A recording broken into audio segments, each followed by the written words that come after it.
All right, here's the rear cushion for the 91 Mustang. Before we get going on it, when we pulled it apart, we noticed that there was actually rust here underneath it. Now, most shops would just probably go over that. We're gonna sand this off, put some phosphoric acid on here. We wanna make sure what we do is better.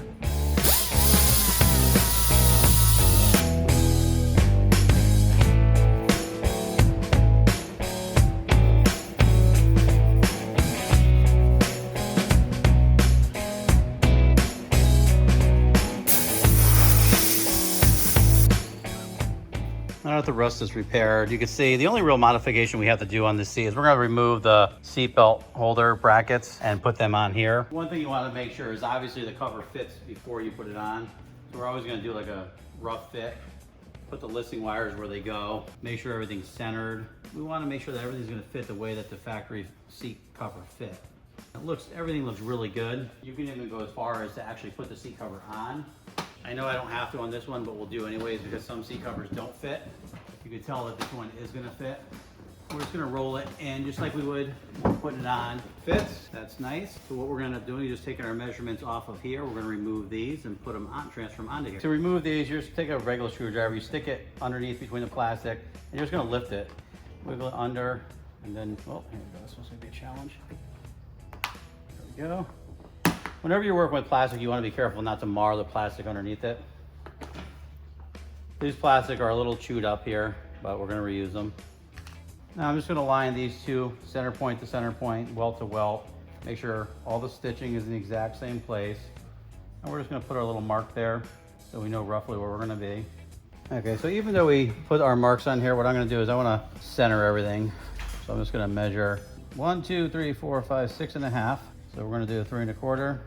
This is still 6.5, 3 1/4. I'm gonna do one more, 3 1/4.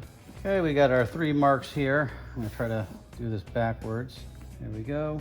Just gonna put a mark right down the center. This way we know where we're at. I'm just gonna look at these circles here. And you could just roughly just go from underneath with a Sharpie and mark the holes out, but I just wanna make sure everything's symmetrical. This has an 1.5 inch gap in the middle from hole to hole. So I just wanna make sure we do the same thing. So I'm gonna walk right up the center thing here, keep it symmetrical, and do 3/4 and 3/4. And a line here. Okay, so now I'm just gonna take this original piece and just mark out where it has to go. Okay, so we have our marks, so now we can trim this out and put these together. So when you're cutting this, we usually tell people not to use razor blades when you're cutting just because you can get into so much trouble with them, and you recommend scissors. But a lot of times I'll start off with them. Just want a really sharp new razor blade. And if you're not capable of using a razor blade, don't use one. And then we can take our scissors now that it's started and then just cut around our lines. Okay, now we can put the plastic pieces through here. Just put these through from the bottom. These in. All that planning and measuring, and I put the holes on the wrong side of the seat. Grace is like, what? That is like literally, sometimes you will literally measure something and overthink it and then do something as stupid as that. I've done it many times. Put our hog rings in here, bada boom, bada bing. Get the tug, make sure it's in there. Do this side, same thing. We're gonna make sure our holes are lined up. Everything's where it's supposed to be even. Everything's good. 1, 2, 3. Give it a tug. Make sure it doesn't come out. It doesn't. We're good to go. Nice and firm. When I tested this one before, it actually went together pretty nice. I think it's just going to fit better even in the back. If you didn't watch our first video, we're installing a TMI seat cover kit. And I'm taking a little bit extra time to go through each piece and show you in real time what it's like when you're doing them so you can see it. A lot of videos skip over the stuff that you really want to know. In our other video I showed, we start everything backwards, we put our hands under here and we just roll it inside out. As you roll it, it'll keep from getting any puckers or wrinkles or any of that stuff around there. You can massage it as you're going around to make sure that the piping is good, or the welting. I highly suggest you go back and watch our previous video where we did the back seat because we went into a lot more detail with stuff. Getting this nice and steamed, keeping my hand right by that steam. If it's too hot for the leather, it's too hot for your hand. No, if it's too hot for your hand, it's too hot for the leather. This one just rolled around nice and easy like butter. This cover fits really nice. I'd have to say they did a nice job. I'm gonna make sure this is here. We are gonna seam this. I'm making sure my edges are lined up with the seams.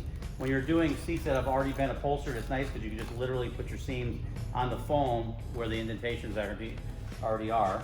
Now we're gonna do the same thing. We're gonna put our hands under here, stuff the foam down to make sure that the welting is on that seam. And we're just gonna roll it around nice and smoothly. We'll pucker up these welting here.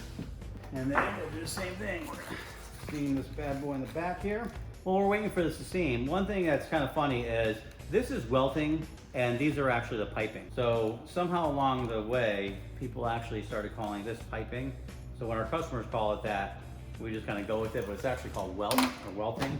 And you'll get like different color ones and stuff like that. Back in the day, and we still do it on antique cars, you'll make what they call piping tins. So we'll stitch these pleats in here, and then we take these two pieces of metal, and usually the seams are about 3 inches or up to 6 inches. So we'll make wider piping tins, and then you actually put foam inside those. You squish them down with the piping tins, and then you actually slide them in between your material, because you'll actually sandwich the material here, whereas these have so foam. You slide it in there, and then when you pull the tins out, the foam stays. So you have these big pronounced pleats, and that is actually your piping, and this is your welting. We have this all steamed up and ready to roll. I'm gonna flip her over. You can see we already fixed the rust, obviously you were here. And now we're just gonna pull this through. I'm gonna steam it. And as you hear me say a million times, always start from the center, work your way out. Start from the center, and then we're gonna do the corners.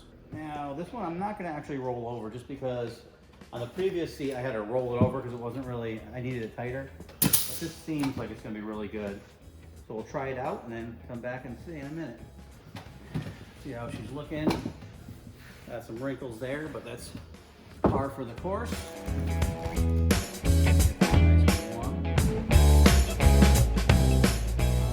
We're gonna pull this nice and tight. First one in. Just flip her over. See how we're coming.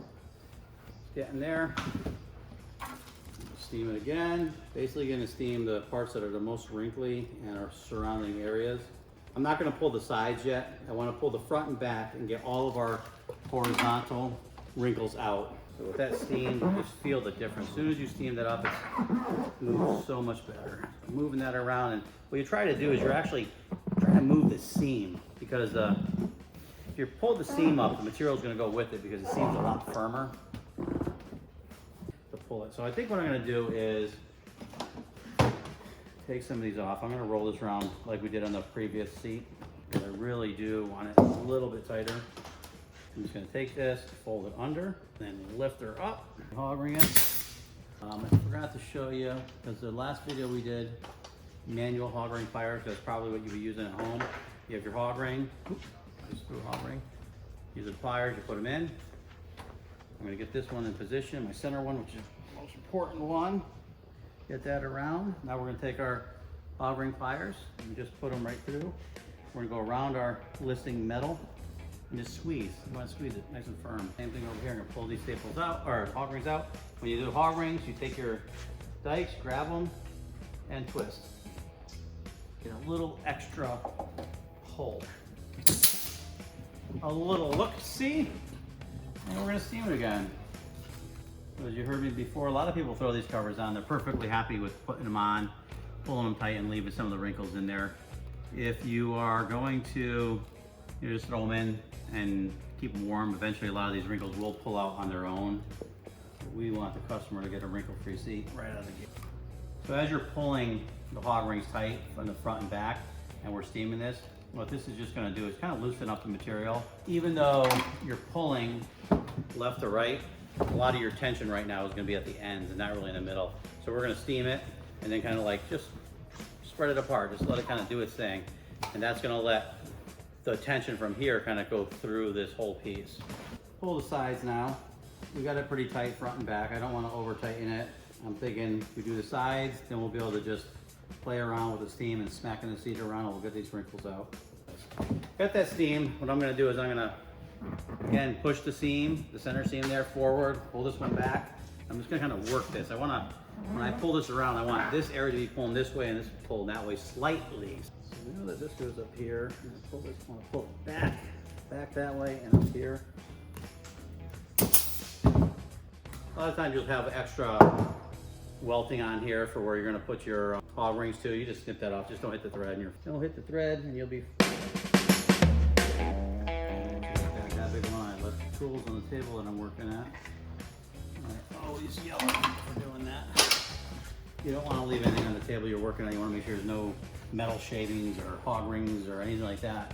If you leave a tool and you spin your seat and you hit it, you're going to rip it. You definitely don't.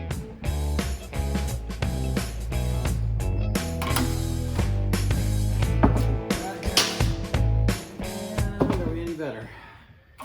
We're going to work one wrinkle at a time. Sometimes you have a tendency to want to jump around, but we're just going to go right to the middle here. There's a little pucker over there. Let me get this out. Around that seam, push that seam back, pull it this way.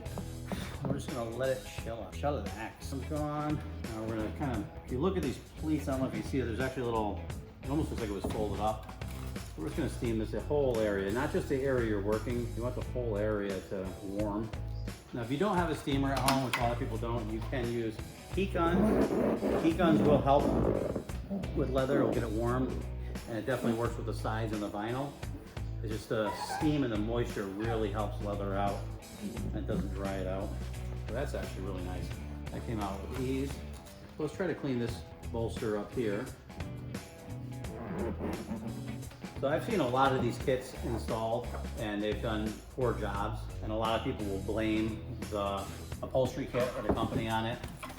And sometimes you do get some horrible fitting covers. I feel bad for people that are trying to do this at home because you don't really know what's sewn wrong, or if there's a problem, you just assume you don't know what the heck you're doing. So a lot of times you have to look at it, and sometimes we'll restitch things, take them apart if we need to. Easy fix, we'll just fix it so we don't have to deal with waiting and shipping stuff back. But sometimes if you don't know how to sew stuff, you're going to have to ship it back and wait and deal with that whole process. So this stuff is coming out really nice. I'd have to say, out of all the TMI kits that we've installed, this is a very nice fitting kit. Not that we really don't have any problems with any of their kits, but quality-wise, the material is very nice.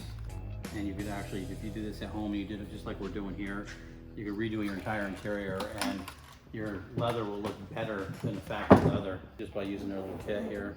I'm just doing the same thing. I'm just pulling the seam out, or pulling the seam down, forward, backwards. We're gonna let it rest. I'm just gonna do the same thing here, forward, backwards, let it rest, forward, backwards, let it rest. And clean this up, get our marks off of it, and show you what she looks like. Okay, so I got a little bit of cleaner here. I'm gonna take off our marks from where we centered our seatbelt retaining rings. Clean all this off, get all my dirty, grubby marks off of here. Now there's a slight wobble, which I don't know if the camera will even pick up on here. Very, very slight, very mild, and that definitely is gonna come out with just sitting, probably sitting for a few hours. That'll really come out. And then when you sit on the vehicle, you know, that's the hard part. You go through all this trouble to make the leather look nice, and you're gonna sit on it and probably wrinkle it up a little bit. But I am totally digging this kit. And we're gonna use, because I use the same conditioner on the others, a little more conditioner here. A lot of people ask too about leather conditioning.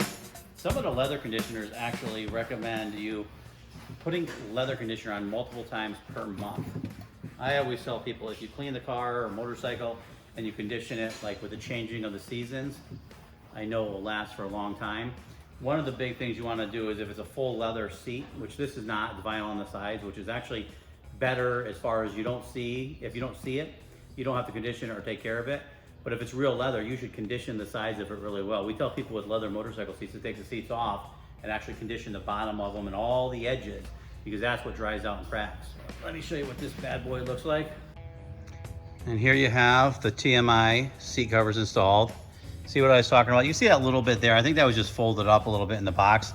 That'll definitely come out. I could probably steam it again, but seeing as this doesn't have to leave for a few days, I'm just gonna let this kind of do its thing. Maybe we'll shoot a video after and show you about it, what it looks like. So here it is. Like here, you see this little wobbly stuff. That's kind of more of the graining in the leather, but I could steam this and pull it and it will keep coming out, but we're just gonna let her be.